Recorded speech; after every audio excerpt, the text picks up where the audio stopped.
नमस्कार, आप देख रहे हैं आज तक। आपके साथ मैं हूं सईद अंसारी। दिल्ली के मॉडल टाउन से गायब हुई लड़की आरजू की लाश उसके बॉयफ्रेंड के घर से बरामद हुई है। पुलिस ने उसके बॉयफ्रेंड को गिरफ्तार कर लिया है, जिसने आरजू की हत्या करके किसी और लड़की से शादी कर ली है।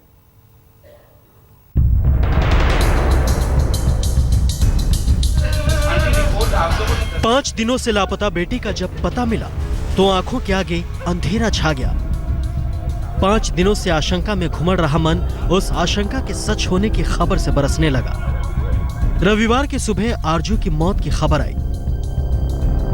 2 तारीख को ही उन लोगों ने मेरी बच्ची को मार दिया था, किडनैप करके ही कॉलेज से उन्होंने किडनैप कर लिया मेरे बच्चे को।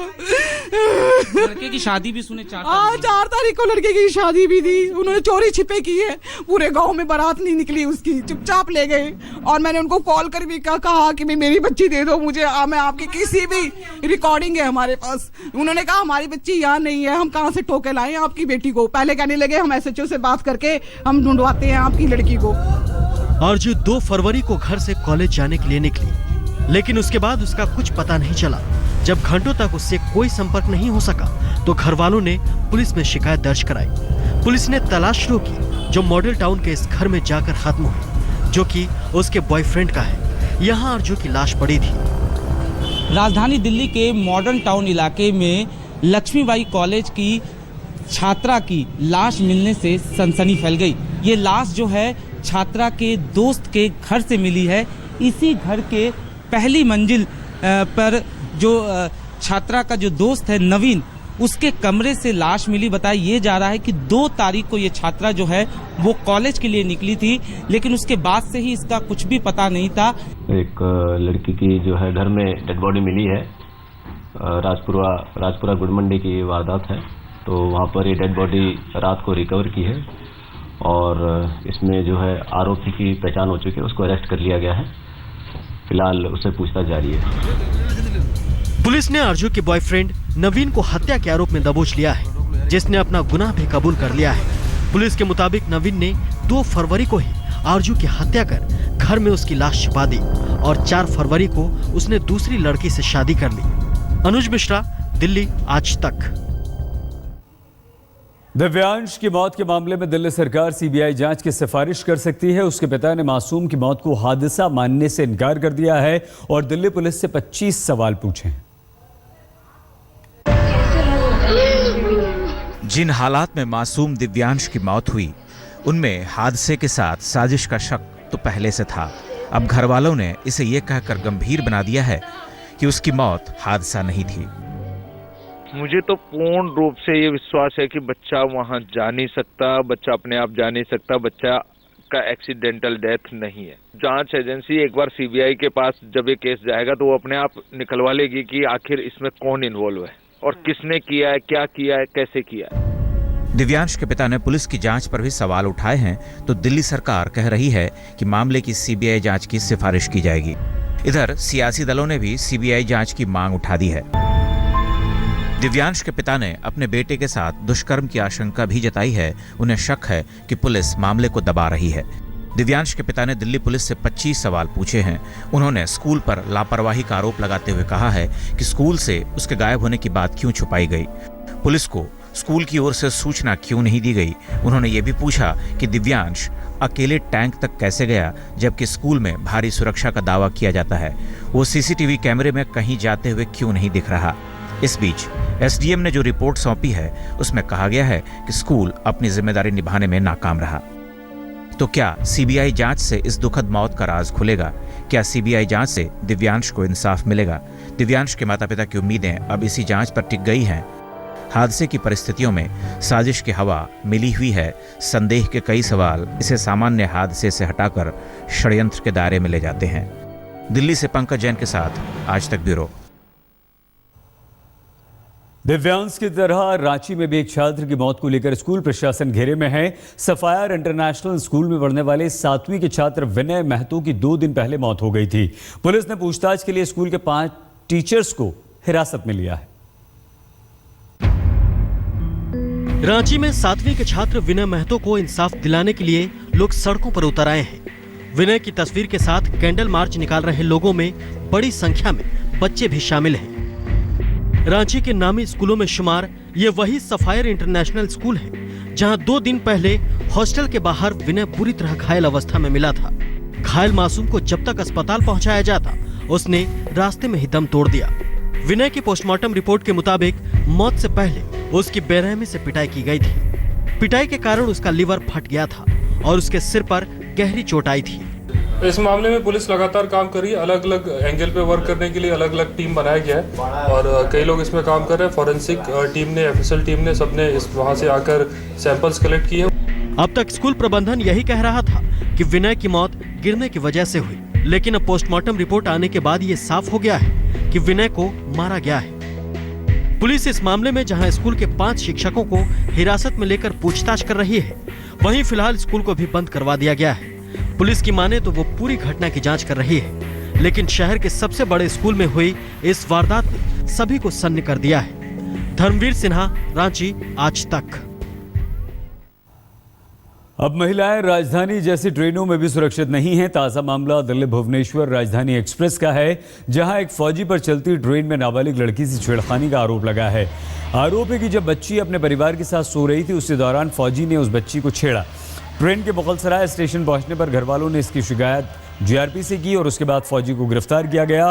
गिरफ्तार फौजी नीलांचल गौड़ा आर्मी में लांस नायक के पद पर तैनात है और ओडिशा का रहने वाला है।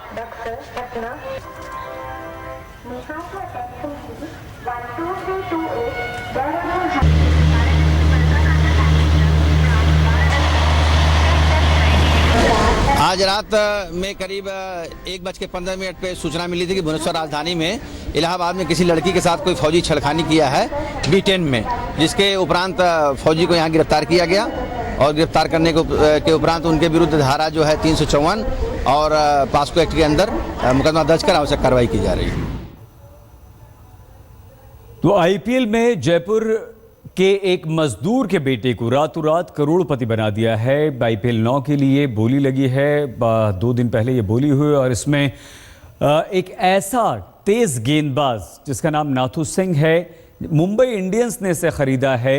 नाथू और घर वालों के लिए किसी चमत्कार से कम नहीं है, क्योंकि आईपीएल में जब बोली लग रही थी तो ऐसे खिलाड़ी थे कि उम्मीद नाथू सिंह नहीं कर रहे थे कि उन्हें इतने पैसों में खरीदा जाएगा। और पैसे सुनकर आप चौंक जाएंगे, 3 करोड़ 20 लाख रुपए में नाथू सिंह को मुंबई इंडियंस ने खरीदा है।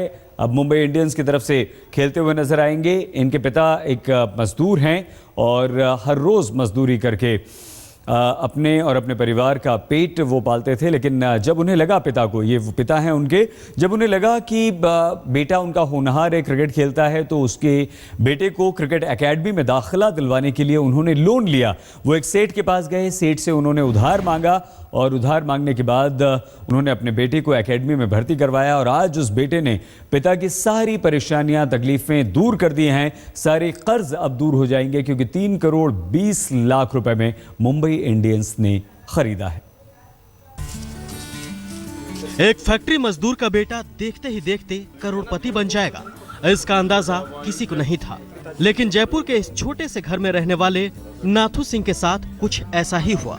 आईपीएल की नीलामी में नाथू सिंह को मुंबई इंडियंस ने 3 करोड़ 20 लाख में खरीद लिया। कभी बेटे की कोचिंग के लिए 1000 रुपया जमा करने में असहाय घर वालों की तो मानो लॉटरी ही निकल गई। बहुत खुशी की बात हुई है, अपना बच्चा मतलब सक्सेस होया और विशु कंपनी वाले मेरे बच्चों को साथ दिया, एक गरीब आदमी का बच्चे को मतलब। नाथू में तेज गेंदबाज बनने के सभी गुण मौजूद थे, लेकिन जहां घर का गुजारा मुश्किल से चलता हो, वहां बेटे का ये सपना कैसे पूरा होता। लेकिन मजदूर पिता ने हार नहीं मानी। गरीबी के बोझ तले दबे पिता ने ब्याज पर 10,000 कर्ज लेकर बेटे को कोचिंग में डाल दिया। मेरे को इतनी बड़ी की उम्मीद नहीं थी मेरे को, मैं बस ये था कि मैं एक बार किसी न किसी आईपीएल टीम में आ जाऊंगा। जब मेरी बॉलिंग बिडिंग लगी तो मैं खुशी में ज़्यादा पागल हो गया और बता नहीं पाया कि मैं, पता नहीं था मेरे को मैं कौन सी टीम में गया था। नाथू की गेंदबाजी का लोगों ने तब लोहा माना जब उन्होंने पिछले साल रणजी में दिल्ली के खिलाफ 6 विकेट लेकर खलबली मचा दी। नाथू 140 किलोमीटर प्रति घंटे की रफ्तार से गेंद डालते हैं और लोगों की माने तो वो तेज गेंदबाजी में नया मुकाम हासिल कर सकते हैं। नाथू सिंह की सफलता पर पूरे राजस्थान को नाज है। गुदड़ी का लाल किस तरह से एक छोटे से घर से निकलकर मुंबई इंडियन में की टीम में जगह बनाई है, वो भी 3 करोड़ 20 लाख के पैकेज के साथ। घर वालों की बस एक ही प्रार्थना है, किसी तरह से नाथू सिंह अब इंडियन टीम में शामिल हो जाएं।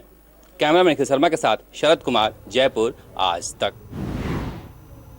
टैलेंट हो, जज्बा हो, घर वालों का साथ हो तो बच्चे क्या नहीं कर सकते। एक ऐसे शख्स ने जिसको अपना घर चलाना मुश्किल होता था, अपने बेटे के लिए पैसों का इंतजाम किया और आज उस बेटे ने पिता की सारी परेशानियों को दूर कर दिया। प्रधानमंत्री नरेंद्र मोदी आज विशाखापट्टनम इंटरनेशनल फ्लीट रिव्यू में इंटरनेशनल सिटी परेड देखने पहुंचे। इंटरनेशनल फ्लीट रिव्यू के दौरान परेड का नजारा देखते ही बना। परेड के दौरान समुद्री कमांडोज का ऑपरेशन डेमोन्स्ट्रेशन देखकर हर कोई मंत्रमुग्ध रह गया।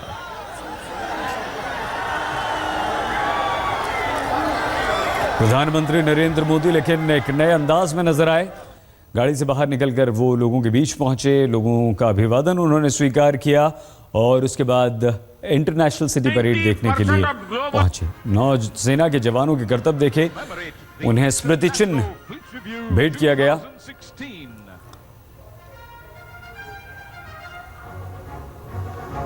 Now request the Honorable Prime Minister to launch the e-book version of the Maritime Heritage. Ticket पाने के लिए कोई उम्मीदवार नेता के चरणों में गिर जाए और उसका पैर ही न छोड़े, ऐसा कम देखने को मिलता है। लेकिन कर्नाटक के गुलबर्गा में कुछ ऐसा ही हुआ। जिला पंचायत चुनाव में टिकट के लिए बीजेपी उम्मीदवार नेता के चरणों में गिर गया। नेताजी अपना पांव छुड़ाने की कोशिश करते रहे लेकिन उम्मीदवार उन्हें छोड़ने को तैयार ही नहीं था।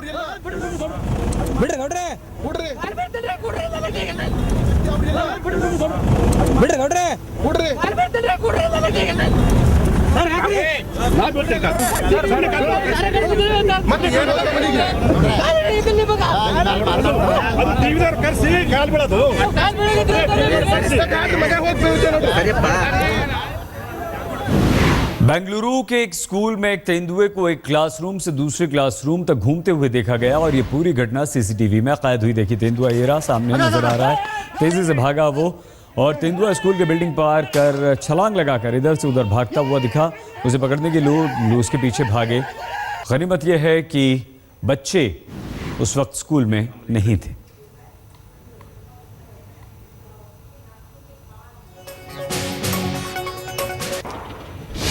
ये वो स्कूल की तस्वीर है जहां पर तेंदुआ और एक शख्स उसे काबू में करने की कोशिश भी कर रहा था। ये भी खतरनाक और गंभीर हो सकता था। हालांकि स्कूल की दीवार फांदकर तेंदुआ भागा और स्कूल की सुरक्षा पर भी सवाल खड़े हुए हैं कि आखिर तेंदुआ यहाँ आया कैसे।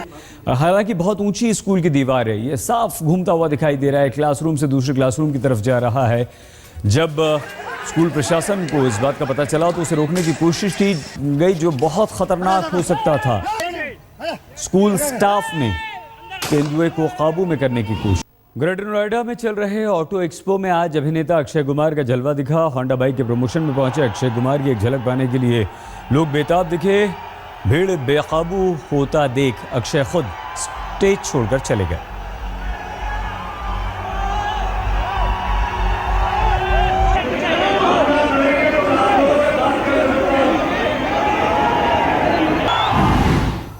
बॉलीवुड अभिनेत्री कटरीना कैफ ने आज आगरा की फतेहपुर सीकरी में शेख सलीम चिश्ती की दरगाह पर चादर चढ़ाई। दरगाह पहुंची कटरीना ने सबसे पहले एक धागा खोला और उसके बाद मन्नत का दूसरा धागा बांधा। ऐसा बताया जा रहा है कटरीना ने अपनी आने वाली फिल्म फितूर की कामयाबी के लिए दुआ मांगी।